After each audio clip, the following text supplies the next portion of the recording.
UPSC 143 Bharat में राज्यों की राजनीति, चैप्टर नंबर 12 क्या रहेगा, दलित, ओबीसी और महिलाएं। ये चैप्टर क्या इंपॉर्टेंट है, इसमें से आपको एक ना एक सेक्शन जरूर देखने को मिल सकता है। तो इसमें सबसे पहले 12.3 दलितों की लामबंदी, ये इंपॉर्टेंट हो सकता है, एग्जाम में पूछा भी जा सकता है। फिर 12.4 रहेगा ओबीसी कौन है, तो हम सबसे पहले दलितों की बात करेंगे, फिर ओबीसी, और फिर 12.5 में क्या है, महिलाओं के बारे में यहाँ पर चर्चा की जाएगी। यहाँ पर कि आइडेंटिटी को लेकर के, यानी पहचान को लेकर के किस प्रकार की चीज़ें रहीं हमारे राज्यों की राजनीति में। अगर बात करें तो महिलाओं की पहचान कैसे रही है, महिलाओं किस प्रकार से रही हैं, या दलितों को लेकर के किस प्रकार से चीज़ें रही हैं। स्वतंत्र यानी जब हमारा देश आज़ाद होता तब दलित पॉलिटिक्स कैसे है, या दलित अपने पहचान के लिए क्या कर रहे थे, और आज़ादी से पहले, ठीक है, औपनिवेशिक काल के बाद, यानी जब हमारा देश आज़ाद होता तब उस टाइम पर दलित आंदोलन किस प्रकार के रहे। तो दलितों की लामबंदी का मतलब होता है कि उन्हें एकजुट करना में किसकी बड़ी भूमिका रही। तो अगर दलितों की अगर बात करोगे तो वहाँ पर जैसे काशीराम एक बड़ा नाम है, जिन्होंने दलितों को एकजुट करने में महत्वपूर्ण भूमिका निभाई, जिन्होंने बाम सेफ बनाया था। और फिर दलितों की राजनीति में आप कह सकते हैं कि वहाँ पर एक और चीज़ आती है, बीएसपी जो पार्टी बनती है, ठीक है, बहुजन समाजवादी पार्टी, जिसकी अभी प्रेजेंट टाइम में मुखिया मायावती जी हैं, उसने भी अगर देखोगे तो दलितों को लामबंद करने में एक बड़ी भूमिका निभाई है। अगर हम ओबीसी की बात करें तो ओबीसी पॉलिटिक्स तो कई सारी पार्टियां हमेशा करती रही, और ओबीसी के लिए आपको पता होगा 89 में जब मंडल आयोग की सिफारिशें लागू की गई तो वहाँ पर ओबीसी को आरक्षण दिया गया था, या जो बैकवर्ड क्लास है उसको किस प्रकार से एकजुट किया जा रहा है, और ओबीसी के बारे में देखेंगे। और फिर आपका रहेगा महिलाएं, तो महिलाएं राजनीति में किस प्रकार रही, या अपनी पहचान के लिए वह राज्यों की राजनीति में किस प्रकार से हमें संघर्ष करते हुए दिख रही हैं। तो ये यही सारी तीन, ठीक है, तो यही तीनों पॉइंट हैं, ठीक है। दलितों के बारे में, आदिवासियों को देखेंगे, और महिलाओं के बारे में ही हमें देखना है। तो सबसे पहले चलते हैं, थोड़ा सा देख लेते हैं, 12.1 को भी देख लेंगे कि दलित चीज़ क्या है, दलित का मतलब क्या है, ठीक है, कि दलित कौन है। सबसे पहले देखते हैं कि दलित कौन है। वैसे कई बार एग्जाम में पूछा नहीं जाता, लेकिन दलितों की लामबंदी ही इंपॉर्टेंट है, पर दलित भी थोड़ा देख लेते हैं। देखो, दलित शब्द एक मराठी भाषा का शब्द है, यानी क्या है भैया, जो दलित शब्द है क्या है, मराठी भाषा का शब्द है, जिसका मतलब टूटा हुआ या बिखरा हुआ होता है। क्या दलित का मतलब क्या होता है, दलित एक मराठी शब्द है जिसका मतलब क्या भैया, कि जैसे कोई चीज़ टूट गई या बिखर गई, उसको लिए बोलते हैं। दलित शब्द 1960 के दशक में दलित साहित्य आंदोलन के, यानी जो दलित शब्द है क्या है, जो दलित शब्द है 1960 के दशक में जब साहित्यिक यानी दलित साहित्यिक आंदोलन के समय में काफ़ी लोकप्रिय हुआ। 1970 के दशक में महाराष्ट्र में एक दलित संगठन क्या होता है, सबसे पहले महाराष्ट्र में क्या बनता है, एक दलित संगठन बनता है जिसको दलित पैंथर के नाम से गठित है, यानी दलित पैंथर यानी चीता, दलित चीता एक प्रकार से कह सकते हो ना, ठीक है। जो दलित क्या है भैया, मराठी शब्द है जिसका मतलब क्या होता है, टूटा या बिखरा हुआ। और 1960 के दशक में कह सकते हो कि जब दलित साहित्य आंदोलन हो, वहाँ पर काफ़ी लोकप्रिय हुआ। महाराष्ट्र में सबसे पहले एक दलित संगठन बनता है जिसका नाम क्या है, दलित पैंथर के नाम से गठित हुआ था। दलित पैंथर ने दलितों को नए तरीके से, क्या कहते हो, दलित जो पैंथर संगठन था उसने दलितों को नए तरीके से परिभाषित करने का प्रयास किया, जिसमें समाज के सभी वंचित वर्ग, वंचित समूह जैसे कि SC ST, नए बौद्ध, किसान, मजदूर तथा महिलाओं को शामिल किया। यानी जो दलित पैंथर था उसने जितने भी कह सकते हो, जितने भी वंचित वर्ग थे, क्या कह सकते हो, जो दलित पैंथर था उसने क्या, जितने भी वंचित समूह थे, जैसे क्या था, SC ST, जो नए बौद्ध थे, बौद्धों को लेकर के, जो गरीब किसान थे उनको लेकर के, मजदूर और महिलाओं को लेकर के उन्होंने इसमें शामिल किया। इस शब्द को 1990 के दशक में अखिल भारतीय स्तर पर काफ़ी पहचान, यानी जो दलित शब्द था, क्योंकि दलित पॉलिटिक्स जो 1990 के दौर में बहुत मुकाम पर पहुंचती है। और जब यहाँ पर अगर जब काशीराम कह सकते हो कि जब मायावती का एक क्रेज आता है, और जब बीएसपी 4 बार यूपी में सरकार बनाती हैं, और सभी राज्यों में अगर देखोगे तो बीएसपी जिस प्रकार से अपना एक रोल निभाए, दलित पॉलिटिक्स अगर देखोगे तो 90 के दौर में एक बहुत विकराल रूप में पहुंचती है, ठीक है। जिस प्रकार से कि 90 के बाद ही तो मायावती का क्रेज बढ़ेगा, 90 के बाद ही तो 90 का दौर ही तो रहा हो ना, तो जिस प्रकार से आती, तो कह सकते हैं जो दलित शब्द है वह 90 के दौर में अखिल भारतीय स्तर पर, यानी अगर बात करें देश के लेवल पर अगर होता है तो दलित शब्द जो है वो काफ़ी उसने काफ़ी पहचान बने। लेकिन इस शब्द को लोकप्रिय बनाने में राजनीतिक कार्यकर्ताओं, शिक्षाविदों और मीडिया दलित शब्द का प्रयोग केवल अनुसूचित जाति ST वर्ग तक ही सीमित कर दिया। यानी देखो, जो दलित पैंथर था उसने दलित में किसको किसको मिलाया था, उसने बोला था SC ST, गरीब किसान, महिलाएं तथा जो मजदूर वर्ग था उन्होंने बौद्धों को शामिल किया। लेकिन अगर बात करें जो दलित शब्द है वह अगर बात करें जैसे पॉलिटिकल पार्टियां, शिक्षाविद जो थे, मीडिया थे, ये केवल दलित शब्द का प्रयोग सिर्फ अनुसूचित जातियों को लिए ही किया गया। यानी क्या बात है, दलित पैंथर ने तो दलितों में कई लोगों को शामिल किया था, लेकिन अगर बात करें मीडिया संस्थान है, जो पॉलिटिकल पार्टियां हैं, उन्होंने जो दलित शब्द का प्रयोग था वह सिर्फ और सिर्फ उन्होंने एससी जो वर्ग था उनके लिए ही क्या किया, उनको ही वहाँ तक सीमित कर दिया। अतः 1990 के दशक में सांस्कृतिक, राजनीतिक और साहित्यिक अकादमी वाद विवाद में दलित शब्द का प्रयोग अनुसूचित जातियों के लिए किया जाना, नहीं कह सकते कि 1990 के दशक में सामाजिक, सांस्कृतिक या साहित्यिक क्षेत्र में अगर बात करें वाद विवाद में क्या है, दलित शब्द का प्रयोग यानी कह सकते हैं सिर्फ और सिर्फ अनुसूचित जातियों को लिए ही किया जाने लगा। यानी जो दलित शब्द था वो सिर्फ एससी एसटी जो है उनके लिए किया जाए। इस प्रकार दलित, एससी यानी अनुसूचित जातियों को एक दूसरे के पूरक, यानी कह सकते हैं एससी और दलित दोनों को एक दूसरे का पर्यायवाची कह सकते हैं, एक दूसरे का पूरक जाने लगा। लेकिन इन दोनों शब्दों में बहुत अंतर है। कह रहे हैं कि दलित और शेड्यूल कास्ट यानी अनुसूचित जाति में क्या है, बहुत अंतर है। दलित सामाजिक और राजनीतिक श्रेणी का यानी जो दलित है क्या है, क्या करें, दलित जो है सामाजिक और राजनीतिक श्रेणी का प्रतिनिधित्व करते हैं, जबकि अनुसूचित जातियों का प्रयोग ज़्यादातर प्रशासनिक, यानी देखो जो दलित शब्द है हम वहाँ समाज के लिए और पॉलिटिक्स में, यानी कह रहे हैं भैया कि दलित शब्द का जो प्रयोग है वह सिर्फ समाज के लिए होता है, समाज में दलित बोला जाता है,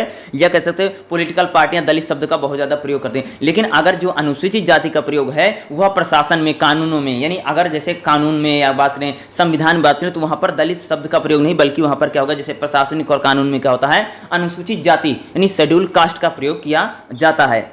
अनुसूचित जाति को न केवल, ध्यान सुना, अनुसूचित जातियों को न केवल समाज के निचले पायदान पर रखा जमा, बल्कि उन्हें सदियों से अप्रसय, यानी कैसे जो अनुसूचित जातियां थी वो सिर्फ समाज के निचले तबका ही नहीं या निचले पायदान की पीढ़ियों पर ही नहीं, बल्कि उनके साथ छुआछूत भी काफ़ी उन्होंने सहा है। अगर बात है भारतीय संविधान में इन वर्गों के लिए कुछ सकारात्मक नीतियां, यानी कह सकते जो दलित वर्ग है या कह सकते जो अनुसूचित जाति है, जो एसटी वर्ग है, उनके क्या है, बहुत सारे क्या है हमारे संविधान में सकारात्मक यानी पॉजिटिव नीतियां भी बनाई गई, प्रावधान किए गए। भारत सरकार अधिनियम 1935 में, जब भारत सरकार का अधिनियम 1935 बनता है, उसमें सर्वप्रथम अनुसूचित जाति श्रेणी का, यानी सबसे पहले 1935 में, जब हमारा देश आज़ाद भी नहीं था और पहली बार जब अंग्रेजों के द्वारा भारत सरकार 1935 अधिनियम बनता है, तो उसमें अनुसूचित जातियों का एक श्रेणी बनाई गई थी। ठीक है, शेड्यूल कास्ट की एक श्रेणी बनती है उस समय, ठीक है, बनती थी, जिसे सभी आधिकारिक उद्देश्यों के लिए डिस्प्रेस क्लासेस के आधार में अनुसूचित जातियों के, यानी कह सकते हैं कि सबसे पहले 1935 में जब भारत सरकार अधिनियम बनता है, तो वहाँ पर दलित शब्द का प्रयोग किया जाता है, यानी दलित बोला हूँ, वहाँ पर अनुसूचित जातियों को लेकर के आया जाता है, और जिसे अनुसूचित जातियों की अवधारणा को बदल दिया। 1950 में देश का संविधान लागू होने के बाद क्या कहते हैं, 1950 में जब हमारे देश का संविधान लागू होता, तो आर्टिकल 17 में क्या, अनुच्छेद 17 में छुआछूत को गैर कानूनी तरीके से प्रतिबंधित कर दिया था। क्या किया गया था, जब देखो छुआछूत हमारे संविधान में ना आर्टिकल 17 में बोला गया ना कि भाई छुआछूत अस्पृश्यता का अंत हो गया है, तो आर्टिकल 17 में क्या होता है, छुआछूत को कानूनी तौर पर खत्म कर दिया गया था। यदि कोई व्यक्ति छुआछूत करेगा तो उसके खिलाफ क्या होगा भैया, सख्त कार्रवाई की जाएगी। क्या होगी भाई, कि पहले हमारे समाज में क्या था, छुआछूत बहुत फैला हुआ था ना, उसके खिलाफ क्या भाई मेरे सख्त कार्रवाई की जाएगी। दलित सामाजिक, सांस्कृतिक, राजनीतिक, आर्थिक मुद्दों एवं लोकतांत्रिक प्रक्रिया में अभी शक्तिशाली भागीदारी निभा रहा है। अगर बात करें जो दलित समाज है, या कह सकते हैं जो दलित है, सामाजिक, सांस्कृतिक, राजनीतिक, आर्थिक या जो हमारी लोकतांत्रिक प्रक्रिया, उसमें क्या है, अपनी शक्तिशाली या अपनी जो भूमिका है बड़े अच्छे तरीके से निभा रहे हैं। अब हम बताते हैं दलितों की लामबंदी कैसे हुई भाई इस देश में। तो सबसे पहले देखोगे सामाजिक तौर पर शोषित और गरीब होने के कारण, ध्यान सुना, सामाजिक तौर, क्योंकि इनके सामाजिक स्थिति सही नहीं है। ठीक है, सामाजिक स्थिति अगर दलितों की बात करें तो क्या है, बहुत ज़्यादा शोषित है, यानी इनका शोषण हुआ है, या गरीब होने के कारण दलितों ने भारतीय समाज में बहुत सी समस्याओं का सामना किया। अगर हम दलित समाज की बात करें तो इनका बहुत ज़्यादा शोषण हुआ है, छुआछूत का सामना इनको करना पड़ा, या गरीब होने के कारण इनको समाज में बहुत सारी समस्याओं का सामना करना पड़ा। इन्हें बेइज्जती यानी इंसल्ट, अस्पृश्यता यानी छुआछूत, महिलाओं शोषण इत्यादि शामिल हैं। यानी कह सकते हैं कि इनको बेइज्जती है या छुआछूत, या कह सकते हैं कि निचली जातियां थी, या इनके साथ भेदभाव, सारी जैसी समस्याएं इनके साथ रहे। हालांकि उनकी सामाजिक, आर्थिक और राजनीतिक स्थिति में परिवर्तन है। अगर बात करें दलितों की, अगर बात करें जो सामाजिक स्थिति है प्रेजेंट टाइम में, अगर बात करें तो दलितों की जो सामाजिक स्थिति है या उनकी आर्थिक या राजनीतिक स्थिति है, उसमें काफ़ी परिवर्तन है। लेकिन अभी भी उनके खिलाफ क्या है, जो भेदभाव और समस्याएं जारी हैं, अभी भी उनके साथ क्या होता है भाई, बहुत सारा भेदभाव भी हो रहा है दलितों के साथ। अगर बात करें तो समस्याएं भी, ठीक है, भेदभाव और समस्याएं भी लगातार जारी रही। राजनीतिक दलों एवं दलित संगठनों ने उनके खिलाफ मुद्दों पर दलितों को लामबंद किया। देखो, दलितों के साथ जिस प्रकार से आज़ादी से पहले इतना भेदभाव हुआ और आज़ादी के बाद जो भेदभाव था, जो उनके साथ छुआछूत, अस्पृश्यता, जो सारी चीज़ें होती थी, या दलितों का जिस प्रकार से शोषण हुआ, जिस प्रकार से गरीब थे, बहुत सारे जो सामाजिक संगठन थे उन्होंने दलितों को लामबंद करना शुरू किया। लामबंद का मतलब भाई उन्होंने एकजुट करना शुरू किया कि भाई सभी दलितों को एकजुट करो, इकट्ठा करो और बोलो हमें अपने अधिकारों के लिए क्या करना है, संघर्ष करना। इसी को बोलते हैं भैया लामबंद करना। जैसे आप जिस समाज से आते हैं, आप भी किसी न किसी समाज से आते हैं, तो आप भी अगर अपने समाज को जागरूक करोगे और एकजुट करोगे, अगर आपका समाज वंचित है या पीड़ित है या अगर उसको कोई अधिकार नहीं मिला, तो उस अधिकार की लड़ाई के लिए जब आप जाएंगे, उसी को बोलते हैं लामबंद करना, यानी उनको एकजुट करना ताकि वह अपने अधिकारों की मांग कर सकें, ताकि वह अपने अधिकारों के प्रति सजग हो सकें। यानी कह सकते हो कि दलितों के साथ जो था, क्या था, बहुत ज़्यादा भैया छुआछूत होता था, या क्या समाज में एक प्रकार से उनका बहुत मान सम्मान नहीं था, छुआछूत था, या गरीब थे कह सकते हो, या उनका बहुत ज़्यादा शोषण हुआ। इसलिए क्या होता, जितने भी जो आगे चलकर क्या होता, जो कई सारे राजनीतिक दल और कई सारे जो संगठन होते हैं, वह दलितों को उन्होंने क्या किया, लामबंद करना शुरू किया, चाहे वह उनकी सामाजिक सांस्कृतिक पहचान हो या राजनीतिक सशक्तिकरण। यानी दलितों की सांस्कृतिक पहचान के लिए और राजनीतिक सशक्तिकरण के, यानी उनको पॉलिटिकली तौर पर भी उनको सशक्ति, यानी या आर्थिक अवसरों की बात, यानी दलितों को सामाजिक आधार पर, राजनीतिक आधार पर और आर्थिक आधार पर क्या कह सकते हो, उनको एक प्रकार से क्या भैया, उनको लामबंद करना शुरू कर दिया। भारतीय राज्यों में दलितों की लामबंदी के मुद्दे के बारे में देखें, यानी आज हमारे जो राज्य हैं वहां पर किस प्रकार से दलितों को लामबंद किया गया है। अगर बात करें दलितों को जैसे एकजुट किया गया, वो कैसे किया, तो सबसे पहले देखते हैं स्वतंत्रता प्राप्ति के पूर्व, जब हमारा देश क्या था, स्वतंत्रता प्राप्ति के पूर्व, जब हमारा देश भाई आज़ाद नहीं हुआ था, जब अंग्रेजों टाइम पीरियड, उस समय दलितों को कैसे लामबंद किया गया था। पॉइंट नंबर देखिए, समकालीन दलित आंदोलन की विरासत औपनिवेशिक काल में दलित लामबंदी जो औपनिवेशिक भारत में कई भागों में फैल गई थी मिलती है। देखो, अगर हम दलित आंदोलन की बात करें तो अंग्रेजी शासन काल में भी कह सकते हो कि दलितों की लामबंदी की गई थी, जो भारत के कई क्षेत्रों में फैली। कह सकते हो कि जो दलित थे, जब यहाँ पर अंग्रेजी शासन चल रहा था, तो उस समय भी दलितों को एकजुट किया गया था, या उनको लामबंद या उनको एकजुट करने का प्रयास किया गया था और सभी क्षेत्रों में फैला।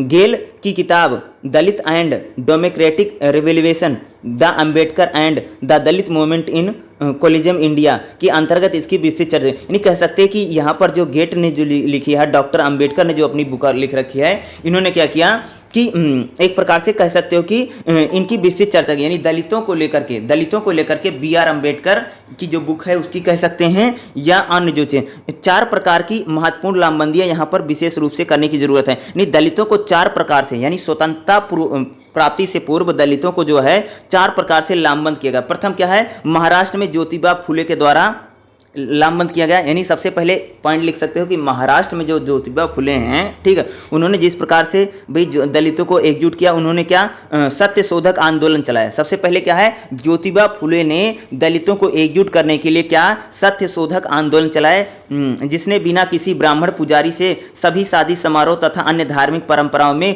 कृषक परंपरा से मानने के बगैर, यानी उन्होंने बोला कि जो शादी समारोह होता है उसमें किसी ब्राह्मण या की परंपरा या धार्मिक परंपरा नहीं, बल्कि कृषक परंपरा माने की, यानी किसानों की परंपरा। नहीं कह सकते हो कि दलितों को एकजुट करने में सबसे पहले ज्योतिबा फुले ने क्या, दलितों को सबसे पहले एकजुट किसने किया, ज्योतिबा फुले ने किया था, और उन्हें सत्यशोधक आंदोलन चलाया है, ठीक है, जिसमें ब्राह्मण पुजारियों को सभी शादी समारोह तथा अन्य धार्मिक परंपराओं को कृषक परंपरा के लिए मानने को अलग थी। सावित्रीबाई फुले ने क्या कह सकते हो, सावित्रीबाई फुले ने आधुनिक भारत में महिलाओं के लिए, खासकर लड़कियों के लिए प्राथमिक स्कूल की शुरुआत की। आप सबको पता कि लड़कियों के लिए सबसे पहले शुरुआत किसने की थी, सावित्रीबाई फुले ने। सावित्रीबाई फुले ने आधुनिक भारत में महिलाओं के लिए, खासकर लड़कियों के लिए प्राथमिक स्कूल की शुरुआत की, तथा मुस्लिम व अछूत लड़कियों के लिए, क्या कहते हैं, जो मुस्लिम लड़कियां थी, जो अछूत लड़कियां थी, उनके लिए शिक्षा पर भी काफ़ी जोर और प्रोत्साहन, जिसमें जेंडर समानता पर दिया गया। यानी कह सकते हैं कि इन्होंने ज्योतिबा फुले ने, और कह सकते हो कि शुरू में ज्योतिबा फुले ने, ठीक है, ज्योतिबा फुले, ठीक, इन लोगों ने क्या किया था, कह सकते हो कि एक प्रकार से कि जो अछूत जातियां थी या जो मुस्लिम लड़कियां थी या खासकर लड़कियों के लिए प्राथमिक स्कूल की शुरुआत की गई थी, उसको प्रोत्साहन दिया। दूसरा प्रयास था स्वामी रामास्वामी नायर, क्या है, नायकर, जिन्होंने हम पेरियार के नाम से भी जाना जाता, पेरियार का नाम सुना होगा ना, इस काफ़ी नाम है, ठीक है, जिन्हें हम पेरियार के नाम से जानते हैं, उन्होंने मद्रास प्रेसिडेंसी में आत्मसम्मान आंदोलन चलाया था। पेरियार, ठीक है, पेरियार ने क्या चलाया था, दलितों के लिए क्या चलाया था भाई, आत्मसम्मान आंदोलन। सबसे पहले किसने आंदोलन चलाया था, ज्योतिबा फुले ने। कौन सा आंदोलन चला है, सत्यशोधक आंदोलन। सेकंड किसने चलाया है, पेरियार ने, ठीक है, सेकंड कह सकते हो पेरियार ने आत्मसम्मान आंदोलन चलाया। इस आंदोलन ने दक्षिण भारत में जाति विरोधी चेतना को बनाने में, दक्षिण में जिस प्रकार से छुआछूत था या जातिवाद था, उसको कह सकते हो कि पेरियार जो उन्होंने आत्मसम्मान आंदोलन चलाने में अदा किया। तीसरा कह सकते हो नाम शूद्रा, जिन्हें हम चंडाल के नाम से भी जानते हैं, उन्होंने आंदोलन में बंगाल प्रेसिडेंसी में निम्न जातियों को एकजुट करने में, यानी कि जिन्हें हम नाम शूद्रा यानी कह सकते हैं। तीसरा जो अगर नाम शूद्रा की बात करें तो नाम शूद्रा ने क्या कहा, बंगाल में जो निम्न जातियां थी उनको एकजुट करने में क्या थी, उन्होंने बहुत बड़ी भूमिका निभाई। तीसरा। चौथा क्या है, पंजाब में आदि धर्म आंदोलन, जिसे अछूत वर्गों की पहचान को अलग करने की पहचान दिलाई। किसी भी धर्म को, हिंदू, सिख, मुस्लिम, इन सभी धर्मों के आंदोलन ने जाति आधारित समानता पर बल दिया। यानी कह सकते हो कि चौथा जो आदि धर्म आंदोलन चला था, आदि धर्म आंदोलन किया गया था कि सभी धर्मों के खिलाफ अगर बात करें, उनको जाति आधारित असमानता पर हमला किया था। यानी कह सकते हैं जाति को उन्मत्त बनाने, जातिवाद को खत्म करने के पंजाब में जो आदि धर्म आंदोलन चला। ये 4 मूवमेंट हैं, ठीक है, क्या है, 4 मूवमेंट है या 4 आंदोलनों के नाम से। बंगाल प्रेसिडेंसी में जो चला था, सबसे पहले जो आप ज्योतिबा फुले, ठीक है, फिर सावित्रीबाई फुले महिलाओं के बारे में लिख सकते हो। फिर उसके बाद आप कह सकते हो पेरियार ने, जिन्होंने आत्मसम्मान आंदोलन चलाया। तीसरा है नाम शूद्रा, जिन्होंने बंगाल में प्रेसिडेंसी में आंदोलन चलाया, नाम शूद्रा ने। चौथा जो था आदि धर्म आंदोलन, जो पंजाब में चला था। ये सारी जो चीज़ें कह सकते हो कि दलितों को एकजुट करने में, या कह सकते हो कि अन्य जो वर्ग हैं, जो महिलाएं हैं उनको भी, या लड़कियों, अछूत जो वर्ग था उसको कह सकते हो कि उसको एकजुट करने में यहाँ पर बड़ी महत्वपूर्ण भूमिका निभाई। 1920 की सदी में, क्या 1920 की सदी में डॉक्टर अंबेडकर ने अछूतों के लिए डिस्पेंस क्लासिकल यानी कमजोर वर्ग या अनुसूचित जाति, जिन्होंने आज दलित के नाम से जाना जाता है, कि सामाजिक राजनीतिक चिंताओं पर आज़ादी के समय से पूर्व एक बुद्धिजीवी नेतृत्व प्रदान किया। यानी कह सकते हैं आज़ादी से पहले अगर बात करें तो 1920 में डॉक्टर BR अम्बेडकर जो थे, उन्होंने भी दलितों को लेकर के उन्होंने एक सामाजिक राजनीतिक चिंतन पर उन्होंने एक बुद्धिजीवी काम किया। डॉक्टर अम्बेडकर ने गोल मेज जो सम्मेलन हुआ था उसमें कमजोर वर्गों के लिए पृथक निर्वाचक मंडल की, यानी सबसे पहले BR अम्बेडकर जो थे कि उन्होंने क्या गोल मेज सभा में क्या कहा था, उन्होंने कमजोर वर्गों के लिए क्या पृथक निर्वाचक मंडल, यानी उनके कह सकते हो पृथक निर्वाचक मंडल, उनके लिए आरक्षण या कह सकते पृथक निर्वाचन मंडल की मांग की, जिसे औपनिवेशिक सरकार ने मान लिया था, यानी जिसे अंग्रेजी सरकार ने क्या था, मान लिया था। परंतु 1932 में क्या कहते हैं, परंतु 1932 में पूना समझौते के तहत, जिस पर गांधी एवं अम्बेडकर ने दस्तखत किए थे, इसमें संयुक्त निर्वाचन क्षेत्र, यानी उसको बाद में नहीं होता है, संयुक्त निर्वाचन क्षेत्र का प्रावधान किया गया। इसने अनुसूचित जातियों एवं अनुसूचित जनजातियों के लिए राज्य विधानसभा तथा केंद्रीय संसद में प्रतिनिधित्व किया। 1936 में अम्बेडकर ने सभी विभिन्न जातियों के मजदूरों वर्गों को संगठित किया और उन्होंने एक अपनी पार्टी ILP यानी डिस्प्लिनरी लेबर पार्टी की स्थापना की। 1942 में all India scheduled caste federation का गठन किया। उनकी अपनी मृत्यु से, यानी जब डॉक्टर BR अम्बेडकर की बात करें, अपनी मृत्यु से पूर्व उन्होंने 6 दिसंबर 1956 को एक नई party Republican party of India, क्या BR अम्बेडकर की अगर बात करें तो दलितों को एकजुट करने की अम्बेडकर ने कौन सी पार्टी बनाई थी, रिपब्लिकन पार्टी ऑफ इंडिया की उन्होंने घोषणा की। उनके निधन के बाद महाराष्ट्र और उत्तर प्रदेश में उनके अनुयायियों ने RPI की स्थापना की थी, यानी जो उनके अनुयायी थे कह सकते हो किसे, BR अम्बेडकर। यानी दलितों को एकजुट करने में अगर बात करें तो शुरुआत में अगर हम देखें तो जैसे उसमें ज्योतिबा फुले, सावित्रीबाई फुले, पेरियार, या इनकी बड़ी भूमिका रही। उसके बाद कह सकते हैं कि स्वतंत्रता से पूर्व डॉक्टर BR अम्बेडकर ने भी दलितों को एकजुट करने में, क्या कह सकता हूँ, दलितों को एकजुट करने में जो BR अम्बेडकर थे उन्होंने भी एक बहुत बड़ी महत्वपूर्ण भूमिका निभाई, जिन्होंने अलग अलग पार्टियां बना करके डॉक्टर BR अम्बेडकर का भी कह सकते हो एक दलितों को एकजुट करने में बहुत बड़ा योगदान है। जिस प्रकार से दलितों को आरक्षण दिलाने में, संविधान सभा में तमाम चीज़ों करने में BR अम्बेडकर का एक महत्वपूर्ण योगदान के रूप में हम कह सकते हैं। अब बात करते हैं जब स्वतंत्र भारत से, यानी औपनिवेशिक काल के बाद भारत में दलित आंदोलन कैसे रहे। जब हमारा देश आज़ाद हो गया भाई, हमारा देश आज़ाद हो गया तो उसके बाद किस प्रकार से दलित आंदोलन इस देश में रहे। देखो, भारत के विभिन्न राज्यों में दलितों की पहचान से संबंधित सवाल, उनकी राजनीतिक लामबंदी को केंद्रीय बिंदु हो गया। यानी कह सकते कि जब हमारा देश आज़ाद होता तो दलित जो वर्ग था वह अपनी दलित पहचान के लिए क्या उनके सवाल जो थे राजनीतिक लामबंदी की केंद्र बिंदु हो गए। उनकी लामबंदी की सीमा और पैटर्न असमान रहे। आज़ादी के बाद दौर में दलित लामबंदी का सबसे महत्वपूर्ण चरण है। दलितों की लामबंदी सबसे ज़्यादा कहाँ पर की जाती है? महाराष्ट्र और उत्तर प्रदेश में। कहाँ पर की जाती है? दलितों को लामबंद करने में जो महत्वपूर्ण भूमिका निभाई कहाँ पर निभाई जाती है? महाराष्ट्र और उत्तर प्रदेश में। ठीक है, देखो दलितों को लामबंद करने में आज़ादी के बाद के दौर में दलित लामबंदी का सबसे महत्वपूर्ण उदाहरण महाराष्ट्र और उत्तर प्रदेश में आरपीआई ने 1950-1970 के दशक में महाराष्ट्र में दलित पैंथर, वही है जो दलित पैंथर बना था, उन्होंने क्या किया? लोगों को एकजुट करने में जो दलित पैंथर था आरपीआई जिसको बोलते हैं, उसने क्या लोगों को ठीक है महाराष्ट्र में दलित पैंथर 1980 के दशक में उत्तर प्रदेश में, पहले लिखोगे महाराष्ट्र में आरपीआई और दलित पैंथर ने क्या कह सको आज़ादी के बाद दलितों को एकजुट करने में आरपीआई और दलित पैंथर ने महाराष्ट्र में, और 1980 के दशक में बहुजन समाज पार्टी इसका उदय होता है और इसने राज्य की भूमिका में निगाह 1990 के दशक में कुछ राज्यों जैसे आंध्र प्रदेश, बिहार, कर्नाटक में हिंसा के खिलाफ दलित आंदोलनों के, यानी कह सकते हैं आंध्र प्रदेश, बिहार, कर्नाटक में हिंसा के खिलाफ दलितों की लामबंदी के कुछ हमें उदाहरण यहाँ पर देखने को मिल सकते हैं। अब हम आरपीआई और दलित पैंथर की बात करते हैं कि आरपीआई और दलित पैंथर क्या था। देखो ये क्या है? डॉक्टर BR अम्बेडकर की मृत्यु के बाद क्या होता है, उनसे प्रेरित होकर के 1957 में एक राजनीतिक पार्टी की स्थापना की जिसका रिपब्लिकन पार्टी ऑफ इंडिया यानी आरपीआई। जब BR अम्बेडकर की डेथ होती है तो क्या होती है? एक पार्टी का गठन किया जाता है जिसका नाम क्या है? आरपीआई यानी Republican party of India. RPI का गठन AIFCF को भंग करके किया गया था जो पहले अंबेडकर के द्वारा स्थापित थी।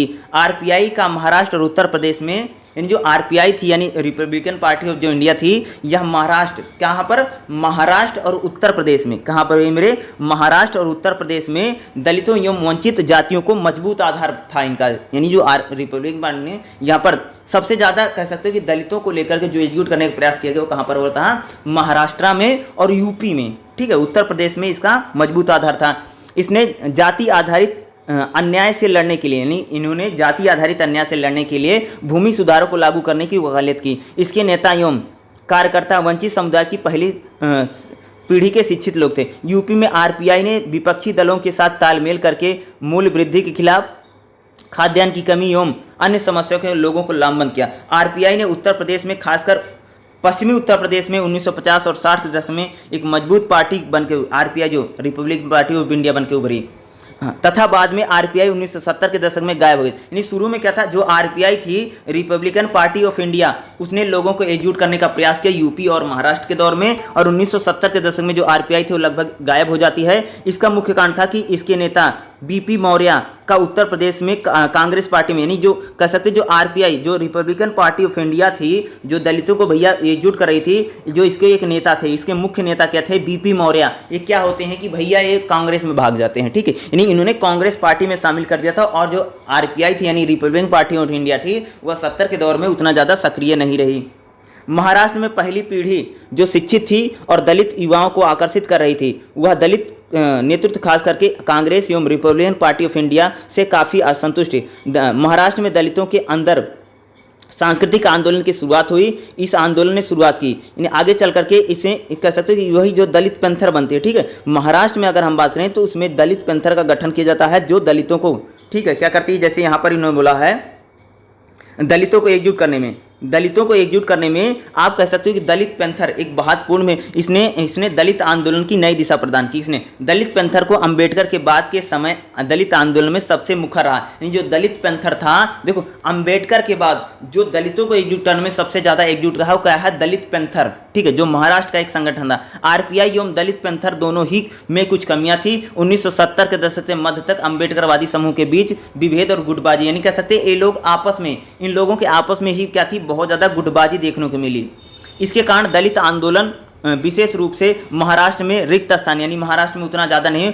अब देखते हैं यूपी में आरपीआई के नेतृत्व में कांग्रेस का आना भी दलित आंदोलन, यानी कह सकते हैं कि यूपी में जो आरपीआई कमज़ोर पड़ती है, जिससे क्या होता है दलित आंदोलन, कांग्रेस के आने से दलित आंदोलन था वह धीरे धीरे कमज़ोर होने लगा। अब हम बात करते हैं SD4 और बसपा की, जिन्होंने दलितों को एकजुट करने में महत्वपूर्ण भूमिका है। नहीं कह सकते हो, दलित लामबंदी करने में काशीराम की बामसेप और काशीराम की BSP और DS4, ये तीनों दलितों को एकजुट करने में बहुत बड़े संगठन हैं। ठीक है, इन्होंने भी दलितों को एकजुट करने में संगठन थे। देखो, हालांकि RPI एवं दलित पैंथर जैसे क्या है, दो ही दल हैं। क्या है? RPI Republican party of India और दलित पैंथर। इन्होंने दलितों को शुरुआती में यानी 50 और 60 और 70 के दशक में इन लोगों को एकजुट किया।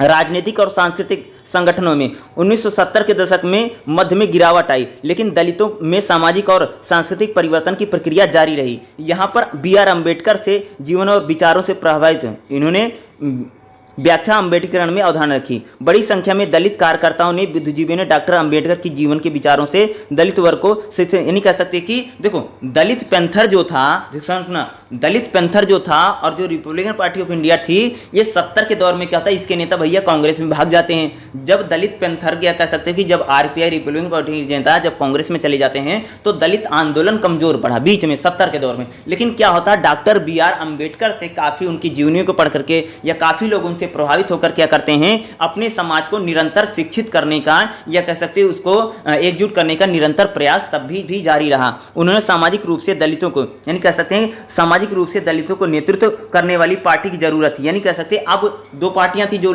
या दो संगठन जो दलितों को एकजुट, अब क्या थी, पार्टी बनाने की जरूरत थी जिसका मुख्य एजेंट सामाजिक न्याय और सामाजिक पन। 14 अप्रैल 1984 को, ध्यान रखना, 14 अप्रैल 1984 को, ठीक है, बहुजन समाज पार्टी का गठन किया गया, जो दलितों में सामाजिक और सांस्कृतिक परिवर्तन की रणनीति बनी। यानी यह काशीराम के द्वारा BSP जो बनती है प्रेजेंट टाइम में, आप मायावती के नाम से जानते हो। तो क्या होता है 14 अप्रैल को, ठीक है, क्योंकि इसी दिन BR अम्बेडकर का जन्मदिन मनाया जाता है ना, ठीक है, अम्बेडकर का उसी दिन उनका जन्मदिन है। और 14 अप्रैल 1984 को काशीराम जी के द्वारा क्या होता है, बहुजन समाज पार्टी का गठन किया जाता है, जो आगे चल करके क्या दलितों की सामाजिक और सांस्कृतिक स्थिति में परिवर्तन लाने के लिए एक राजनीतिक संगठन के रूप में हम या दलितों को एकजुट करने में इसने महत्वपूर्ण भूमिका निभाई। बसपा के संस्थापक काशीराम पंजाब में पैदा हुए थे, लेकिन उन्हें अपनी राजनीतिक गतिविधि, यानी देखो, काशीराम पंजाब से जरूर आते थे, लेकिन लंबे दौर से महाराष्ट्र में, क्योंकि एक सरकारी अधिकारी थे काशीराम, ठीक है, शायद केंद्र सरकार में कोई नौकरी करते थे और उसमें थे, ठीक है। पंजाब से जब काशीराम तो पंजाब से आते थे, लेकिन महाराष्ट्र में इन्होंने दलितों को एकजुट करने में, कह सकते हो, सबसे शुरुआती वही भूमिका। सबसे पहले बामसेप, ये बना था बामसेप। पहले जो काशीराम जो थे ना, बसपा बाद में बनी है, बसपा से पहले क्या बना था, बामसेप। ये बामसेप चलाते थे, जिसमें क्या करते थे, गांव गांव घूम करके, शहर शहर घूम करके क्या करते थे, दलितों को क्या करते थे, या दलित समाज के लोगों को कह सकते हो एकजुट करने का प्रयास किया जाता था। बल्कि उनको कहते थे कि एक प्रकार से अगर हम लोग एकजुट हो जाएंगे तो हम अपने अधिकारों को पालेंगे, या इस प्रकार से लगभग, अगर बात करोगे, लगभग 84-80 से, और बहुत सारे लोग इनके साथ जुड़ते हैं। किसके साथ, ये बामसेप के साथ जुड़ते हैं। और इसके देखो, जन्म काशीराम का जरूर पंजाब में हुआ था,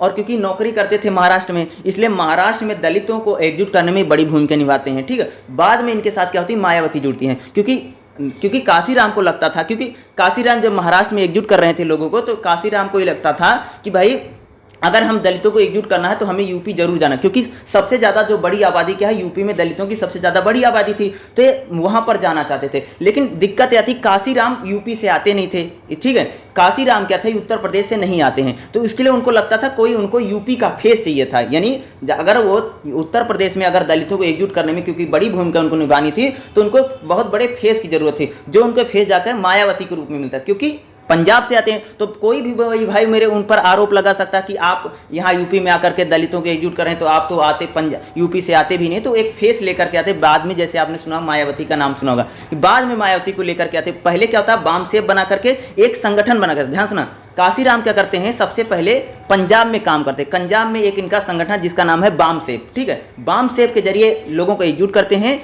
फिर इनको लगता है कि महाराष्ट्र तो बहुत ज़्यादा दलित आबादी फिर भी महाराष्ट्र में काफ़ी अच्छी खासी है, लेकिन इनको लगता है कि हमें यूपी जाना चाहिए, क्योंकि यूपी में सबसे ज़्यादा दलितों की आबादी थी, तो उत्तर प्रदेश में आते हैं। फिर यहाँ पर आकर क्या करते हैं, दलित समाज के लोगों को क्या करते हैं, एकजुट करने का इन्होंने प्रयास किया। और 84 में जाकर के देखो, पहले बीएसपी नहीं बनी थी, बीएसपी बाद में बनती है, ठीक है। पहले बामसेफ के जरिए लोगों को एकजुट करने का प्रयास किया जाता है, फिर जब बामसेफ के जरिए इनको लगता है कि काफी लोगों को एकजुट कर लिया, फिर 84 में जाकर के क्या बनती है, बहुजन समाज पार्टी, काशीराम इसका गठन करते हैं, ठीक है। शायद ये सरकारी नौकरी करते थे, शायद सेंट्रल गवर्नमेंट में इनकी नौकरी थी काशीराम की, ठीक है। इसलिए पंजाब से आते थे, क्योंकि पंजाब में भी दलितों की क्या है, अच्छी खासी आबादी है, ठीक है। तो नौकरी करते थे पंजाब में, इसलिए वहां पर शुरू में वहां पर संगठन बनता है। बाद में इनको लगता है कि भाई यूपी में ज्यादा दलित हैं, फिर आकर के यूपी में क्या करते हैं, गांव गांव शहर शहर, बल्कि काफी इनका, अगर इनको जब सुनोगे तो गांव गांव शहर शहर जाकर क्या करते थे, विशेषकर जो जहां पर दलित आदिवासी लोग रहते थे उनको एकजुट करने में इन्होंने एक बड़ी भूमिका निभाई, भाई काफी दौर किया। तब जाकर के आपने देखा कि बीएसपी बनती है, और बाद में जब जाकर के लगभग एक लंबा दौर चलता है, तब जाकर मायावती जी की या बीएसपी सरकार में 4 बार करती है। तो काफी लंबा संघर्ष रहा इन चीजों में, ठीक है। आगे देखिए, देखो क्या होता है यहाँ पर, क्या होता है कि महाराष्ट्र में अगर बात करें, देखो बसपा के संस्थापक काशीराम पंजाब में पैदा हुए। उन्होंने अपनी राजनीतिक गतिविधि महाराष्ट्र से शुरू की। सबसे पहले उन्होंने BAMCEF backward and minority community federation की स्थापना की। बामसेफ ने केंद्रीय सरकार के पिछड़े और अल्पसंख्यक समाज में कर्मचारी को लाभ नहीं, देखो सबसे देखो यही लिख भी है क्या, बामसेफ जो था केंद्र सरकार में पिछड़े और अल्पसंख्यक समाज के कर्मचारी को लामबंद किया, क्योंकि देखो क्या करें, ये रहने केंद्र सरकार में जो पिछड़े और अल्पसंख्यक समाज के जो कर्मचारी थे, सबसे पहले इनको लामबंद किया। इनको लामबंद इसने किया क्योंकि खुद काशीराम सेंट्रल गवर्नमेंट की नौकरी करते थे, इसलिए उन्होंने सबसे पहले जिस सेंट्रल गवर्नमेंट में नौकरी करते थे, वहां पर जितने दलित समाज के लोग थे या वंचित समाज के लोग थे, सबसे पहले उन्होंने उनको एकजुट किया। क्योंकि दूसरा महाराष्ट्र में नौकरी करते थे, फिर उन्होंने महाराष्ट्र में उसको आगे बढ़ाया, एक्सटेंड किया, ठीक है। इसके बाद उन्होंने DS4, ये भी काशीराम ने भी DS4 ही बनाया था, ये भी DS4 भी चलता था, ठीक है। इन्होंने DS4 दलित शोषित समाज संघर्ष समिति, जिसको बोलते हैं ना दलित शोषित संघर्ष समाज समिति, जिसको क्या बोलता है DS4 में परिवर्तन, यानी बामसेफ क्या होता है, फिर बामसेफ था, फिर बामसेफ बाद DS4 बनता है। किसी का नाम क्या था, दलित शोषित संघर्ष समिति में परिवर्तित हुआ। अंत में 1984 में काशीराम एक नई राजनीतिक पार्टी की स्थापना करते हैं, जिसका मुख्य उद्देश्य बहुजन समाज के लोगों, यानी बहुजन समाज के लोगों को क्या करना था, लामबंद करना था तथा चुनावी प्रक्रिया, देखो जब बीएसपी बनती है, देखो बामसेफ के जरिए DS4 के जरिए कह सकते हो कि दलित समाज के लोगों को एकजुट करने में काशीराम ने बड़ी भूमिका निभाई। उसके बाद 84 में जब बहुजन समाजवादी पार्टी बनती है, तो क्या होता है कि वहां पर बहुजन समाज के लोगों को लामबंद करना, ताकि वह उनकी चुनावी प्रक्रिया में सत्ता हासिल करने के लिए उन्होंने इसकी भूमिका निभाई। बीएसपी की परिभाषा के अनुसार बहुजन समाज के बहुसंख्यक दलित वर्गों में, ठीक है, जो यहाँ पर दलितों, ओबीसी, धार्मिक अल्पसंख्यक से मिलकर बना है। इसकी उच्च जातियों के खासकर ब्राह्मण, क्षत्रिय और वैश्य को बाहर रखा है। यानी जो बहुजन समाज पार्टी बनती है, इसमें दलित वर्ग को, ओबीसी वर्ग को या धार्मिक रूप से जो अल्पसंख्यक वर्ग हैं उनको इसमें शामिल किया गया था। और खासकर जो उच्च जाति हैं, कौन सी उच्च जाति हैं, जैसे ब्राह्मण है, क्षत्रिय है और वैश्य हैं, इनको बाहर रखा गया।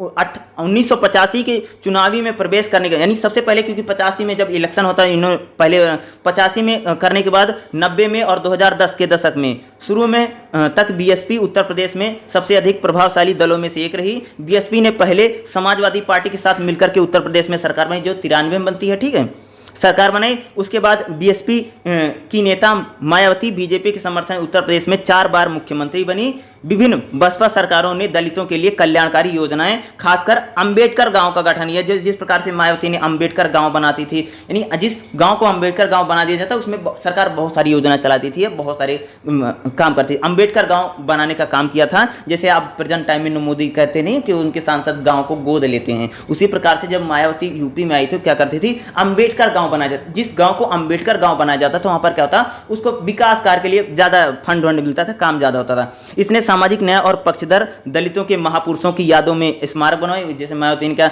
दलितों जो दलित महापुरुष थे उनके याद में कह सकते हैं उन्होंने स्मारक बनवाए।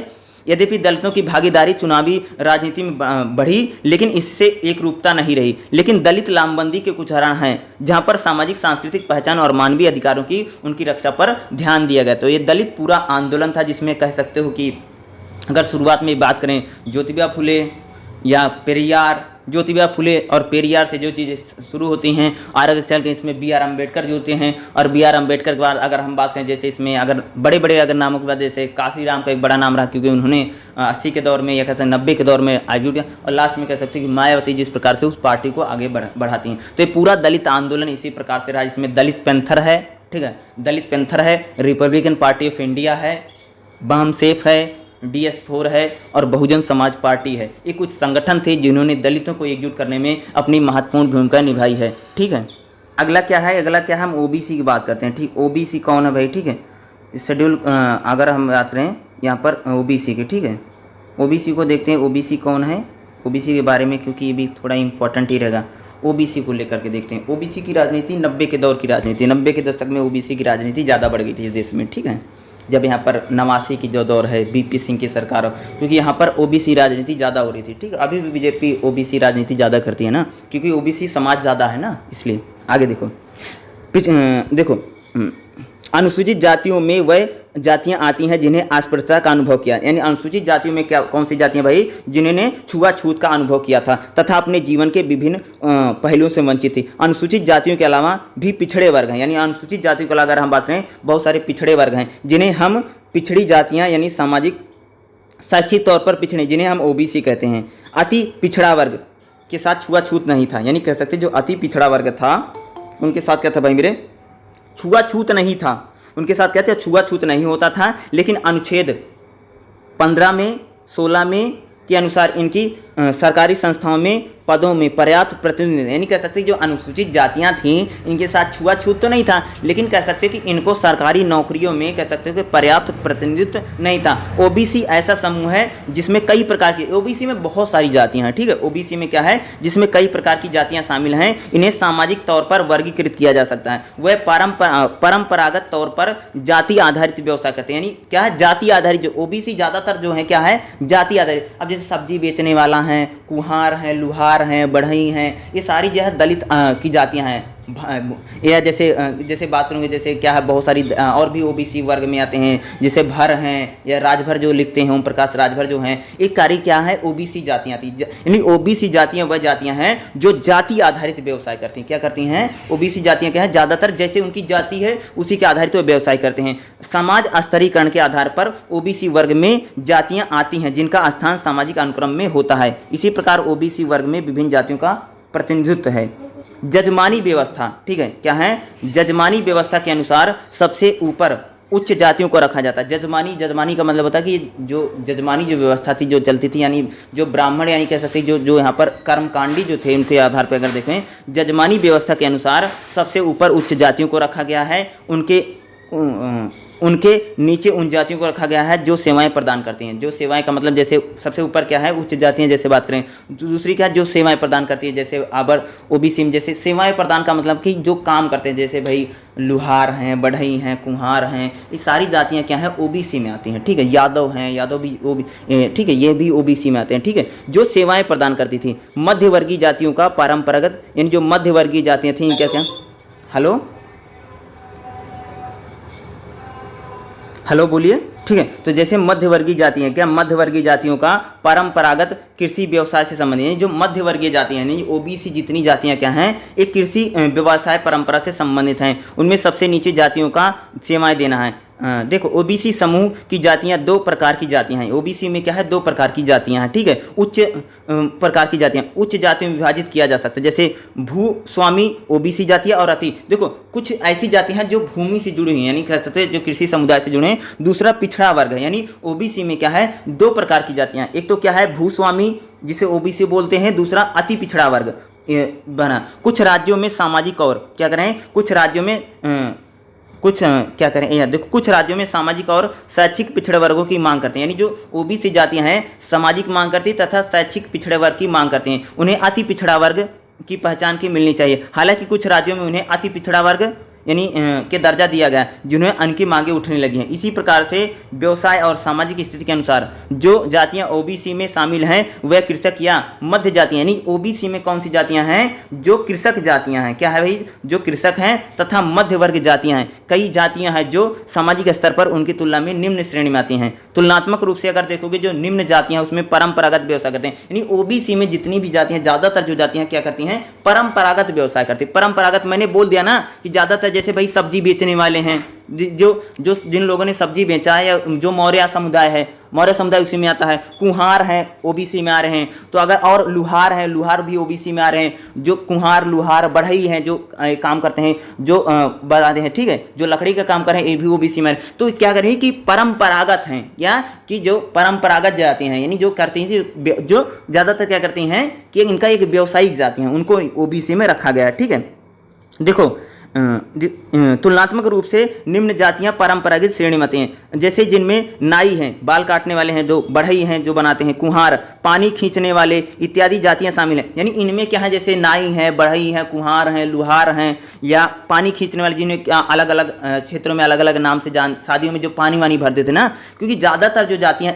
इसमें एक समझ लो, इसमें जितनी भी जातियाँ लिखी गई हैं, ये क्या करती हैं, जितने भी अपर कास्ट के लोग होते थे उनके यहाँ पर क्या करते थे, ये सेवाएं देने का काम करते हैं। जैसे भाई कपड़े, नाई है, बढ़ई है, धोबी है, जितनी इस प्रकार की जितने भी जातियां हैं, इसमें ओबीसी में शामिल किया गया। उनकी जातियों के नाम से उनकी संख्या अलग अलग है, यानी हर राज्यों में जो ओबीसी कोटा है, अलग अलग प्रकार की उसमें जातियां थी। जैसे एक तेली जाति है, जो ठीक है, जैसे अगर जो यूपी में जो साहू जाति, नरेंद्र मोदी की जो जाति है वही जाति है ना, ठीक है, तो उनकी भी जाति क्या ओबीसी वर्ग में आती है। तो ओबीसी में अगर बात करो, ओबीसी में वैरायटी बहुत ज़्यादा है। अगर देखोगे, देखो शेड्यूल कास्ट की अगर बात करें तो शेड्यूल कास्ट में बहुत ज़्यादा वैरायटी नहीं है, लेकिन ओबीसी में सबसे ज़्यादा वैरायटी और सबसे ज़्यादा जातियाँ जो हैं ओबीसी में आती हैं, ठीक है, जिनका 27% आरक्षण है। ठीक है, देखो नाई है, बढ़ई है, कुम्हार है, पानी खींचने वाले इत्यादि जातियाँ शामिल हैं। इनकी जातियों के नाम से उनकी संख्या अलग अलग राज्यों में अलग अलग होती है। यहाँ पर बताना जरूरी है कि तुलनात्मक रूप से निम्न जातियों को अलग अलग राज्यों में यानी जो निम्न जातियां उनको अलग अलग राज्यों में ओबीसी श्रेणी में रखा गया है, जबकि सभी मध्य कृषक वर्ग, कृषक जातियों को केंद्रीय यानी ओबीसी सूची में रखा है। यानी कह सकते कि जो राज्य हैं, राज्यों ने देखो, राज्यों की ओबीसी जातियां अलग हैं, केंद्र सरकार की ओबीसी जातियां अलग हैं, इसी प्रकार से रखा गया है। ठीक है, मध्य वर्ग की जातियों, जिनकी जमीन प्राप्ति में कृषक जातियां, जैसे ऐसे कुछ जातियां पहले क्या है, ओबीसी में कुछ कृषक जातियां, लिखो ओबीसी में कृषक जातियां कौन कौन हैं, जैसे यादव हैं, क्या है, कृषक जाति है, जमीन से जुड़ा है, गुज्जर हैं, कोरी हैं, कुर्मी हैं, जाटव हैं, क्या है उत्तर भारत में जैसे यूपी, बिहार और राजस्थान में इनका स्थान। दूसरा देखो, लिंगायत कर्नाटक में ओबीसी में आ रहा है, ओबीसी श्रेणी में, यानी लिंगायत जो समुदाय है उसको कर्नाटक में ओबीसी में रखा गया है। ऐसी कुछ जातियां जिन्हें आंध्र प्रदेश में कुप्पा, गुजरात में पटेल, महाराष्ट्र में मराठा, ये क्या है, सारी ओबीसी में शामिल किए जाएं। यानी कह सकते हैं इनकी मांग उठती है। देखो जैसे यादव हैं, गुज्जर हैं, कोरी हैं, कुर्मी हैं, जाटव हैं, क्या है, जाट हैं, ठीक है, इनको उत्तर भारत में अगर बात करेंगे, यूपी, बिहार और राजस्थान में इनको हैं जो भूमि आधार कृषक जातियां, एक सारी क्या हैं, कृषक जातियां हैं, जो अभी मैंने बोला। दक्षिण में अगर कर्नाटक में बात करूँ तो लिंगायत ओबीसी में रखे गए हैं। ऐसे कुछ जाति समूह है जो कि आंध्रा में कोप्पा, गुजरात में पटेल और महाराष्ट्र में मराठा भी मांग कर रहे हैं कि उन्हें भी ओबीसी। नहीं भैया, कि कुछ लोग अभी मांग भी कर रहे हैं, जैसे गुजरात में पटेल आंदोलन नहीं कर रहा था, क्या नाम है उनका, मैं भूल जाता हूँ कई बार, जो अभी बीजेपी में भाग गए हैं, कांग्रेस में बैठे थे, क्या नाम है, मैं भूल जा, हार्दिक पटेल जो आंदोलन कर रहे थे ना, पटेलों को लेकर तो आंदोलन कर रहा था कि हमको ओबीसी में डाल दो। ये मराठा भी आंदोलन करते हैं ना, मराठा आंदोलन हमेशा करते रहते हैं, मुझे भी डाल दो। यहाँ हरियाणा में जाट भी करते रहते हैं, तो भैया हमें उसमें डाल दो। तो यानी बहुत सारी जातियाँ हैं जो ओबीसी में जाने के लिए लालायित हैं, बहुत सारी जातियाँ, और ज़्यादातर ओबीसी में वही जातियाँ हैं जो कह सकते हैं व्यवसाय आधारित जातियाँ हैं या कृषक जातियाँ हैं। इस प्रकार की जातियाँ इनमें शामिल की गई। वह सभी जातियाँ जो ओबीसी में आती हैं राज्य की नीतियों तथा उनके बदलाव के द्वारा प्रभावित हैं। 1950 के दशक में मध्य वर्ग की जातियों को ओबीसी में भूमि सुधार के लिए लाभ मिला। भूमि सुधारों में जमीन व्यवस्था समाप्ति करके किसानों और राज्य के बीच बिचौलियों को खास करके किसानों की जमीन का मालिक बना दिया। यद्यपि सभी कानून भूमि सुधार कर एक समान प्रभाव लागू, लेकिन अलग अलग राज्यों में भूमि स्वामी मध्य जातियों के वर्ग को भूमि सुधार को लाभ मिला। कुछ राज्यों में अगर देखोगे ये जातियां हरित क्रांति की यानी जो ओबीसी जातियां हैं, कई बार कुछ जातियां भैया हरित क्रांति में लाभान्वित हुई, या जो भूमि सुधार होता है, ठीक है, भूमि सुधार जो होता है उसमें भी अगर देखोगे तो सबसे ज़्यादा जिन जातियों को लाभ मिला है ओबीसी जातियाँ थी। किनको? ओबीसी जातियाँ जिनको थे उनको ही सबसे ज़्यादा लाभ मिला है।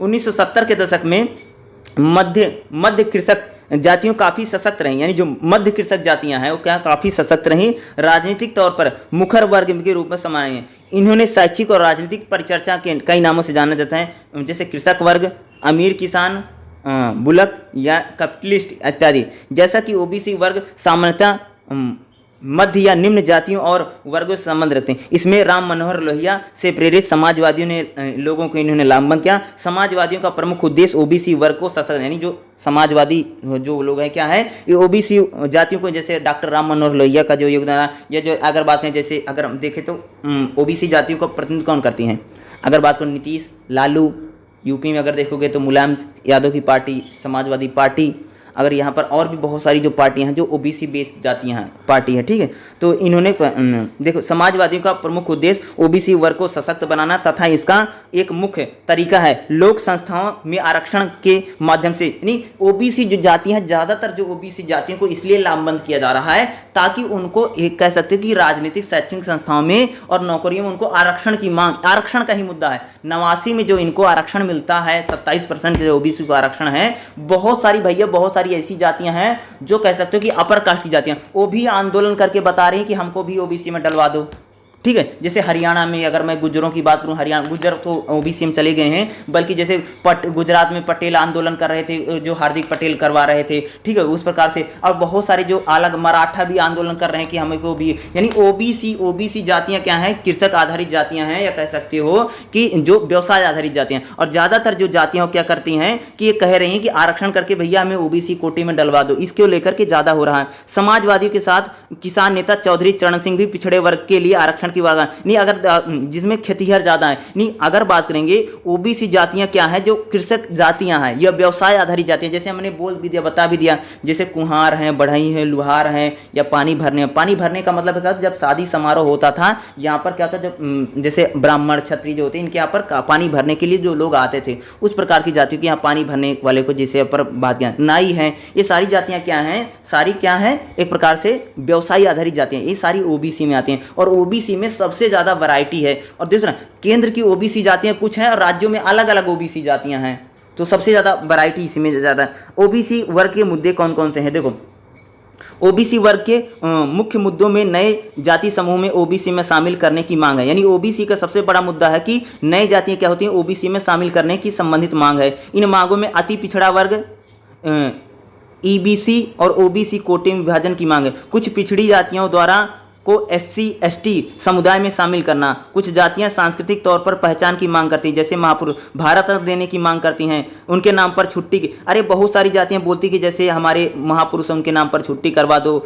बहुत सारी ओबीसी जातियां हैं मांग करती हैं कि हमको एससी में डलवा दो, एसटी में डलवा दो। तो इनके प्रमुख मुद्दे क्या हैं, ज़्यादातर जो ओबीसी जातियां क्या हैं, या क्या करती हैं कि पिछड़े जातियों के कोटे में जाने की मांग करती हैं, यानी कहती हैं कि उन्हें अनुसूचित जाति या अनुसूचित जनजाति कोटे में डलो। बहुत सारी जातियां बोलती हैं कि जो हम ओबीसी जातियां हैं कि हमारे जो महापुरुष हैं उनके नाम पर छुट्टी करवाने की घोषणा या भारत रत्न देने की काफी मांग उठती है उनके जो समाज के जो लोग हैं। इनमें कुछ मांगे के उदाहरण के रूप में जैसे महाराष्ट्र में मराठा, गुजरात में पटेल, राजस्थान में अगर बात करें जो गुर्जर थे, हरियाणा में जाट, आंध्रा में कप्पू, या कह सकते हैं ओबीसी शून्य, यानी कैसे ये लोग क्या है ओबीसी कोटे में जाने की बात करते हैं, ठीक है, इनको ओबीसी डालने की बात करते हैं। राजस्थान में गुर्जर एसटी में शामिल करने की मांग करें, यानी जो राजस्थान की बात करें जो गुर्जर समुदाय है क्या है एससी जाति एसटी में जाने की मांग करते हैं। विशेषकर उत्तर प्रदेश में अति पिछड़ा वर्ग में ओबीसी कोटे में कर्पूरी ठाकुर फार्मूला के तहत बांटने की मांग करते हैं, यानी जो ओबीसी जातियां हैं वह यूपी में कहती हैं कि हमें कर्पूरी ठाकुर का जो फार्मूला है यानी उसके आधार पर बांटने की मांग की है। इस फार्मूले के तहत ओबीसी कोटे का अति पिछड़ा वर्ग ईबीसी अथवा प्रभावशाली ओबीसी में विभाजित करने की मांग की है। सरकार ने इन मांगों पर सरकार जो है इस मांगों पर अलग अलग तरह की उन्होंने अपनी प्रतिक्रिया दी है। कुछ राज्यों में अगर देखोगे इस प्रकार से, जैसे राजस्थान में लोधपुर और भरतपुर को छोड़कर बात है 2000 में, दिल्ली और यूपी में सभी राज्यों में ओबीसी की सूची में जाटों को शामिल किया गया। अगर कई सारे राज्य जैसे राजस्थान की बात करें, यूपी की बात करें, तो यहाँ पर अगर ओबीसी में क्या सूची में जाटों को शामिल किया गया। 2014 में महाराष्ट्र सरकार ने मराठा समुदाय को ओबीसी स्टेट नहीं 2004 में बोला था ना, महाराष्ट्र सरकार ने मराठा को ओबीसी में डाल दिया। बाद में मामला अभी कोर्ट ने रोक लगा रखी है। उत्तर प्रदेश में ओबीसी कोटे की विभाजन पर सवाल है। राज्य में कांग्रेस सरकार ने 1975 में छेदीलाल जो आयोग बना था उसमें जो 2001 में जैसे राजनाथ सिंह की सरकार ने भाजपा ने हुकम सिंह को समिति का गठन किया। उत्तर प्रदेश में विभिन्न सरकारें चाहे जैसे मायावती हो, मुलायम हो या योगी आदित्यनाथ की सरकार हैं, पिछड़ी जातियों को अनुसूचित जातियों तथा अनुसूचित जनजातियों में शामिल करने का प्रयत्न करती हैं, परंतु कुछ कानूनी एवं रणनीति से उन्हें कई ओबीसी जातियों तथा अनुसूचित जातियों को लेकर के सूची में शामिल नहीं किया जा सकता है। ठीक है, अगला एक इसमें इम्पोर्टेंट है, मंडल आयोग की रिपोर्ट है।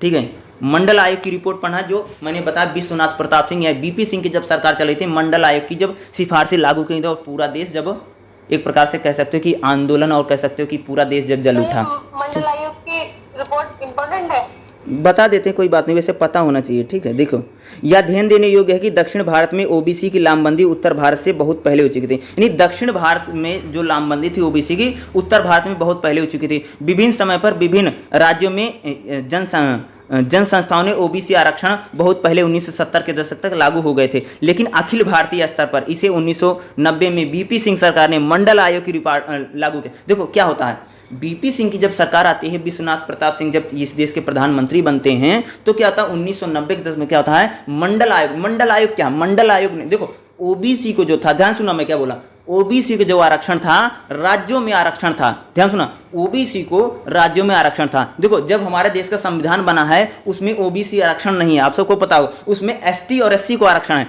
और जो हमारे देश का मूल संविधान है, अगर मूल संविधान में क्या है, ओबीसी आरक्षण नहीं था। जब 1990 में मंडल आयोग की सिफारिशें लागू, यानी मंडल आयोग ने बोला था कि केंद्र की नौकरी यानी केंद्र सरकार ने ओबीसी को 27% आरक्षण दे दिया, और जब इनको 27% आरक्षण मिलता है तब पूरे देश में बहुत भयंकर तरह से आंदोलन होते हैं और बहुत आगजनी होती है और कई सारे लोगों की उसमें जाने भी जाती हैं। पूरा देश जब जल उठा 1990 का जो दब, तो वही है मंडल आयोग। मंडल आयोग बोला था कि ओबीसी आरक्षण देने की मांग करता, तो उसी को बोलते हैं मंडल आयोग की रिपोर्ट। ठीक है, देखो अखिल भारतीय स्तर पर यानी नेशनल लेवल पर अखिल भारतीय स्तर पर इसे 1990 में बीपी सिंह यानी विश्वनाथ प्रताप सिंह की सरकार ने मंडल आयोग की रिपोर्ट को लागू किया था। वास्तव में मंडल आयोग की रिपोर्ट को इसको 1980 में जमा करने के बाद लगभग एक दशक बाद लागू किया। मंडल आयोग का गठन जनता पार्टी ने किया था। जब मोरारजी देसाई प्रधानमंत्री बने थे, क्योंकि मोरारजी देसाई ओबीसी का प्रतिनिधित्व अधिक था, इसी कारण से मंडल आयोग का गठन किया था। अर्थात मंडल आयोग की रिपोर्ट ने पहली ही बार अखिल भारतीय स्तर पर ओबीसी को आरक्षण देने की सिफारिश की थी। यानी अखिल भारतीय स्तर पर नहीं कि नेशनल लेवल पर ओबीसी आरक्षण देने की, जो देखो मंडल आयोग की जो गठन हुआ था वो कह सकते हैं कि 77 में जब सरकार बनी थी मोरारजी देसाई वो लेकर, लेकिन मंडल आयोग की रिपोर्ट कौन लागू करता है, जाकर के बीपी सिंह करते, क्योंकि बीपी सिंह को लगता था कि हम ओबीसी का वोट पा लेंगे। आपको पता हो कि उस टाइम में बाद में इनकी सरकार भी चली जाती मंडल आयोग की, क्योंकि पूरे देश जल उठता, बहुत भयंकर। आप कभी उसमें सर्च करना इंटरनेट में जाकर के मंडल आयोग, और जब मंडल आयोग की सिफारिशें जब इस देश में लागू हुई थे, पूरा देश जब जल उठा था, बहुत भयंकर बड़े लेवल पर इस देश में आंदोलन हुए थे। ठीक है, आगे देखो 1950 में भारतीय संविधान के लागू होने के बाद अनुच्छेद 340 के अंतर्गत राष्ट्रपति को यह अधिकार दिया जाता है कि वह सामाजिक एवं शैक्षणिक पिछड़े वर्ग की पहचान करने के लिए एक आयोग का गठन करे। 1951 में, यानी जिस प्रकार से मंडल आयोग का गठन किया गया था उसको बता रहे हैं। ठीक है, बीपी मंडल की अध्यक्षता में दूसरा पिछड़ा वर्ग आयोग गठित किया था। इसने लगभग 4,000 पिछड़ी जातियों को, कितने 4,000 पिछड़ी जातियों को, बोलिए।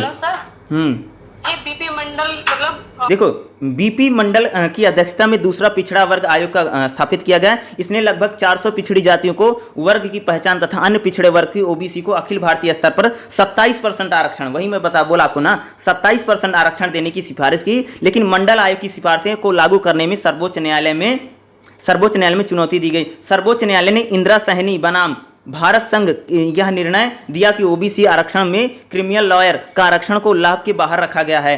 क्रिमिनल लॉयर का अर्थ होता है ओबीसी में शामिल उन व्यक्तियों से है जिनकी वार्षिक आय राज्य सरकार द्वारा निर्धारित आय से अधिक हो। इस आय में समय समय पर बदलाव रहा। 2005 में 93 संशोधन अधिनियम में एक खंड के अनुच्छेद में 15 जोड़ा गया। इसमें अनुच्छेद 15 में अंतर्गत यूपीए जो मनमोहन सिंह की नेतृत्व वाली थी, उसने ओबीसी वर्ग के लिए उच्च शिक्षण संस्थानों में आरक्षण का प्रावधान किया। इसे हेतु हम इसे मंडल 2 के नाम से जाना जाता है। यानी जब इन्होंने शैक्षणिक संस्थानों में, क्या मनमोहन सिंह की जब सरकार आती है तो ओबीसी को नौकरियों में था, लेकिन शैक्षणिक संस्थानों में भी क्या था, उनको आरक्षण देने की बात की थी। इसको मंडल 2 बोला जाता है। देखो मंडल आयोग की जब सिफारिशें लागू होती तो केंद्र सरकार की नौकरियों में 27% आरक्षण मिलता है, और जब मनमोहन सिंह की सरकार आती है तो क्या वो करती है कि शैक्षणिक संस्थान का मतलब समझते हो, अरे भाई जब सीटें निकलती हैं, ठीक है, चाहे मेडिकल में हो, चाहे मेडिकल, यानी जब यहाँ पर सीटें नहीं, वहाँ पर भी क्या उनको 27% आरक्षण उनको भी लागू कर दिया गया था, नाम से जाना जाता है। यही है मंडल आयोग की सिफारिशें। ओबीसी में सबसे बड़ा मंडल आयोग ही है। ठीक है, पता होना चाहिए। वैसे भी सर्च करके देख लेना मंडल आयोग क्या है। आगे देखो महिलाएं, 12.5 में क्या है, महिलाएं। दोनों समुदाय दलित और ओबीसी जिनके ऊपर दी गई हैं, इनका संबंध विशेषकर भारत से है। लेकिन महिलाएं जो ऐसे समुदाय से संबंधित जो पूरे विश्व का सार्वभौमिक समुदाय, भारत में वंचित वर्ग से संबंध रखने वाली महिलाएं कई प्रकार से भेदभाव को सहन करती हैं, जैसा कि इनके पिता की संपत्ति में अधिकार से वंचित रहना, लिंग आधारित असमानता, नौकरी में चयन में असमान है, स्वतंत्रता की कमी, शादी के निर्णय तथा जीवन लेने की स्वतंत्रता में कमी है। राजनीतिक संस्थाओं में अगर बात करें, जो महिलाओं का प्रतिनिधित्व है राजनीतिक संस्थाओं में अगर बिल्कुल कम है। यदि भी भारत में महिलाओं की स्थिति में काफ़ी परिवर्तन आया, विशेषकर शिक्षा प्राप्ति में सुधार हुआ, रोजगार में, स्थानीय निकाय में महिलाओं को जिस प्रकार से 73वें संविधान संशोधन और 74वें संविधान संशोधन, जिस प्रकार से इनको कितना आरक्षण 33% जो आरक्षण दिया, महिलाएं अभी भी समाज का एक शोषित वर्ग और वंचित वर्ग है। यानी महिलाएं भी क्या है, भैया प्रकार का भैया शोषित और वंचित वर्ग में आती हैं। भारत में महिलाओं के अधिकारों से संबंधित मुद्दे, यानी भारत में जो महिलाओं से संबंधित जो मुद्दे हैं, शैक्षिक और राजनीतिक बहस या प्रमुख बिंदु बन गए। कई नेता एवं संगठन महिलाओं के मुद्दों को उठाने में शामिल हैं। यानी बहुत सारी जो पॉलिटिकल पार्टियां महिलाओं को लेकर के मुद्दे उठाती हैं। महिलाओं की समस्या को हल करने का प्रयास स्वतंत्रता प्राप्ति पूर्व ही हो चुका है। समाज सुधारकों ने महिला, यानी बहुत सारे समाज सुधारक हैं, महिला विरोधी सामाजिक बुराइयों एवं कुरीतियों का विरोध करते हैं। 19वीं सदी में समाज सुधारकों में महिला के मुद्दों की ध्यान दे रहे हैं। इन मुद्दों में सती प्रथा, शुरुआत में क्या था, सती प्रथा, बाल विवाह, विधवा विवाह पर रोक इत्यादि शामिल थे।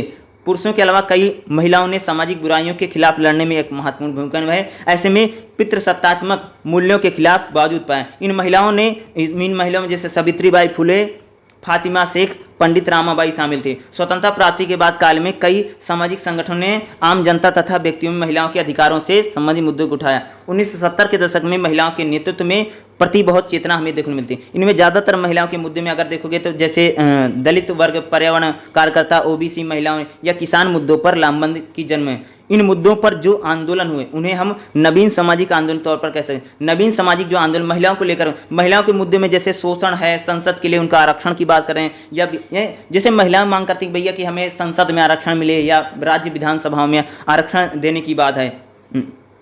ठीक है, बलात्कार, खाप पंचायतों द्वारा खंडित किया, सती प्रथा, बाल विवाह, घरेलू हिंसा, ये क्या है, महिलाओं के मुद्दे हैं। यानी महिलाओं के कौन कौन से मुद्दे हैं, जैसे पहला मुद्दा क्या है, इनका शोषण का मुद्दा है। शोषण को लेकर के संसद के लिए आरक्षण है, विधानसभा में आरक्षण की बात, बलात्कार जैसे है, खाप पंचायतों में जो खाप पंचायत है उनको खत्म कर दिया जाए, सती प्रथा, बाल विवाह तथा घरेलू हिंसा इत्यादि क्या हैं, महिलाओं के प्रमुख मुद्दे हैं। यहाँ पर कुछ जैसे उदाहरण, महिलाओं की लामबंदी तथा उनकी भागीदारी से संबंधित, महिलाओं ने उनके संगठनों के साथ अन्य समूहों में जैसे पर्यावरण आंदोलनों में उनको जैसे महिलाओं की बड़ी भूमिका रही। किन आंदोलन में महिलाओं की बड़ी भूमिका, जैसे सबसे पहले देखोगे चिपको आंदोलन में महिलाओं की एक बड़ी भूमिका रही। शराबबंदी आंदोलन जो नीतीश कुमार कह सकते हैं, और भी कई सारे राज्यों में, गुजरात में शराबबंदी है, ठीक है, बिहार में। तो मैंने पहले भी बोला था ना कि महिलाओं को अट्रैक्ट करने के नीतीश कुमार ने इसको शराबबंदी किया था। तो ठीक है, चिपको आंदोलन में, शराबबंदी आंदोलन में, मूल्य वृद्धि के खिलाफ, कई बार जब महंगाई बढ़ती है तो महिलाएं काफ़ी बड़ा आंदोलन करती हैं, ठीक है, मूल्य वृद्धि भाग में लिए। इन आंदोलनों ने पितृसत्तात्मक आधारित असमानता को चुनौती दी। राधा कुमार के अनुसार स्वतंत्रता की इच्छा से पूर्व जेंडर आधारित भेदभाव, जेंडर आधारित उत्सव में भागीदारी, यानी नारीवादी फेमिनिस्ट जो आंदोलन था ये भी रहा। 2012 में एक छात्र के साथ बलात्कार की घटना, ये निर्भया वाला आंदोलन जो है ना, ये निर्भया आंदोलन भी आप इसको महिला आंदोलन में कह सकते हैं। निर्भया केस के बाद देश में हुए महिलाओं के खिलाफ हो रहे अपराध को रोकने के लिए कुछ उपाय किए गए, जिसमें आंदोलन न्यायमूर्ति वर्मा की समिति, यानी कह सकते हैं कि निर्भया के बाद क्या होता है, न्यायमूर्ति कौन सा गठन किया, न्यायमूर्ति वर्मा समिति का गठन किया गया। न्यायमूर्ति वर्मा समिति ने अपराध को रोकने के लिए 10 सिफारिशें की थी। कौन कौन सी, टोटल 10 सिफारिशें थी। इनमें कुछ सिफारिशें, महिलाओं की तरफ गंदी नज़रों से देखना, पीछा करना, स्पर्श करना, नाबालिग लड़कियों के साथ बलात्कार, 10 वर्ष की सजा का प्रावधान है। सामूहिक बलात्कार पर 20 साल की कैद तथा शादी के संबंध में बलात्कार की श्रेणी को रखा गया था। 1987 में राजस्थान में एक गांव की एक महिला ने अपने पति के अंतिम संस्कार की चिता पर सती प्रथा के अनुसार जान दे दी थी। इसको भी शायद मैंने किसी चैप्टर में बताया था। शायद इस देश में लास्ट जो सती प्रथा थी राजस्थान में हुई थी, ठीक है, राजस्थान में। तो शायद उस टाइम कांग्रेस सरकार थी, शायद जब शायद कोई हिस्ट्री की क्लास चल रही थी, उसमें मैंने इसको बताया भी था आपको, ठीक है। क्या बात, देखो 1987 में राजस्थान में एक गांव में एक महिला ने अपने पति के अंतिम संस्कार की चिता पर सती प्रथा के अनुसार अपनी जान दे दी। इसके विरुद्ध राजस्थान में विभिन्न महिला संगठनों तथा अन्य नागरिक संगठनों ने बड़े पैमाने पर विरोध किया था। विरोध के परिणाम स्वरूप राजस्थान उच्च न्यायालय ने राजस्थान सरकार को 1987 में सती अधिनियम पालन करने का निर्देश दिया। वार्षिक सती मेला को रोकने के लिए भारत सरकार ने महिला आंदोलन की वजह से भारत संसद में 2005 में क्या था, घरेलू हिंसा अधिनियम जो बनता है उसको कानून है, इसमें महिलाओं के अपराध के प्रति कम करने का प्रयास किया गया। लव इन रिलेशन में साथी द्वारा प्रताड़ित होने पर उन्हें न्याय देने, यानी जो रिलेशनशिप है, इन रिलेशनशिप जो होता है इसमें क्या है कि अगर लड़कियों को अगर किसी प्रकार से प्रताड़ित किया जाता है तो उसको न्याय देने का भी प्रावधान किया गया है। जैसे कार्यस्थल पर महिलाओं के साथ अत्याचार ना हो या उसको रोकथाम के लिए भी 2013 में एक कानून बनता है। 73वें 74वें संविधान संशोधन में महिलाओं को 1/3 सीटों पर आरक्षण, जिस प्रकार से विधानसभा कह सकते कि जैसे पंचायतों में और नगर पालिका में उनको आरक्षण देने की बात की गई। तो इस प्रकार से चुनी हुई महिलाओं को एक प्रकार से परोक्ष एक कदम में अगर देखोगे और भी महिलाओं के लिए क्या होता है, 1996 में एच.डी. देवेगौड़ा के नेतृत्व में संयुक्त मोर्चे की सरकार ने संसद में महिलाओं के आरक्षण के लिए, नहीं देखो सबसे पहले जो एच.डी. देवेगौड़ा की जो सरकार थी वो महिलाओं का आरक्षण की बात करती है, लेकिन अभी भी महिलाओं को संसद में आरक्षण आज भी नहीं मिल चुका है, ठीक है। फिर भी उनको लोग आरक्षण की देने की हमेशा महिलाओं की मांगे उठती ही रहती हैं। तो ये महिलाओं वाला जो रहेगा ये भी आपका काफ़ी इंपॉर्टेंट है। इसमें कई सारे सेक्शन हैं, तो उन सारे सेक्शनों को देख लीजिएगा, ठीक है। तो इसमें ज़्यादा नहीं है, तो इसमें कुछ महिलाओं के जो आंदोलन को लेकर के किया गया उसमें जैसे किस प्रकार से रहा महिला आंदोलन को लेकर के, ठीक है, जिस प्रकार से इनको राज्य विधान संसद में इनको आरक्षण नहीं मिला, लेकिन 33% आरक्षण इनको स्थानीय निकाय में मिल जाता है, या निर्भया आंदोलन में जिस प्रकार से कानून बनते हैं, या उस प्रकार से 2005 में अगर बात करोगे जिस प्रकार से घरेलू हिंसा अधिनियम बनता है महिलाओं को खास कर रहा। तो बहुत सारे महिलाओं को लेकर के यहाँ पर बातें की गई हैं, उसमें कुछ पॉइंट होंगे वही आपको लिखना पड़ेगा, महिलाओं को लेकर के इस प्रकार से बातें की गई हैं, ठीक है। हेलो।